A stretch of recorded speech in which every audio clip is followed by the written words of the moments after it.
जय श्री राधे कृष्णा। ओम कुकरेजा चैनल पर आपका हार्दिक स्वागत है। हरि अनंत हरि कथा अनंता में आज सुनिए 5 प्रकार के यज्ञ करने से मिलती है पापों से मुक्ति। वेदों में 5 प्रकार के यज्ञ बताए गए हैं। 1 ब्रह्मा यज्ञ, 2 देव यज्ञ, 3 पितृयज्ञ, 4 वैश्वदेव यज्ञ और अतिथि यज्ञ। इन्हीं यज्ञों का पुराणों में विस्तार हुआ है। इन्हीं में से एक है वैश्वदेव यज्ञ। इसके भी 5 प्रकार है। इन्हें अपनाकर हम अपने पापों से मुक्ति हो सकते हैं।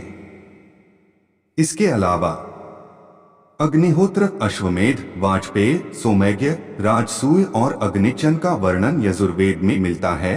यह सभी देवयज्ञ के ही प्रकार हैं।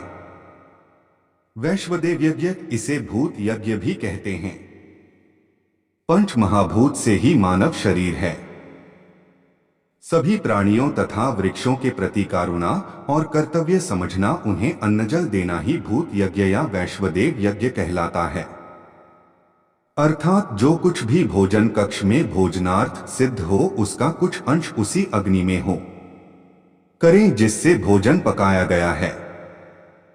फिर कुछ अंश गाय, कुत्ते और कौवे को देवे, ऐसा वेद पुराण कहते हैं। श्रीमद् भागवत जी के 6वें स्कंध में शुकदेव जी ने महाराज परीक्षित को अनजाने में हुए पाप से मुक्ति का उपाय बताया है। परीक्षित पूछते हैं कि अनजाने में जैसे चींटी मर गई, भोजन बनाते समय लकड़ी जलाते हैं, उस लकड़ी में भी कितने जीव मर जाते हैं। ऐसे कई पाप हैं जो अनजाने हो जाते हैं, तो उस पाप से मुक्ति का क्या उपाय है?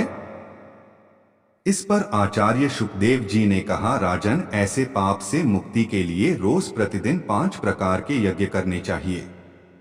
परीक्षित ने कहा, भगवान, एक यज्ञ यदि कभी करना पड़ता है तो सोचना पड़ता है, और आप 5 यज्ञ रोज कह रहे हैं। इस पर शुकदेव बोले, सुने राजन, यह ऐसे बड़े यज्ञ नहीं हैं।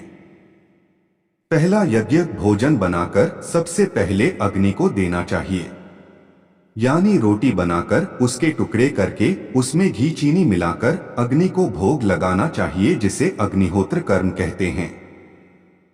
दूसरा यज्ञ, जब घर में रोटी बने तो पहली रोटी गौ ग्रास के लिए निकाल देना चाहिए।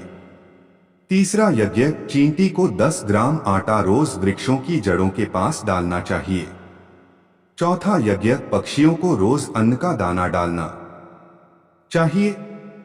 5वां यज्ञ, आटे की गोली बनाकर रोज जलाशय में मछलियों को डालना चाहिए। इसके अलावा राजन, अतिथि आवे तो सबसे पहले उसे खिलाना चाहिए। कोई भिखारी द्वार पर हो तो उसे जूठा अन्न कभी भी भिक्षा में दें। इन नियमों का पालन करने से अनजाने में किए हुए पाप से मुक्ति मिल जाती है। हमें उसका दोष नहीं लगता और उन पापों का फल हमें नहीं भोगना पड़ता। हरि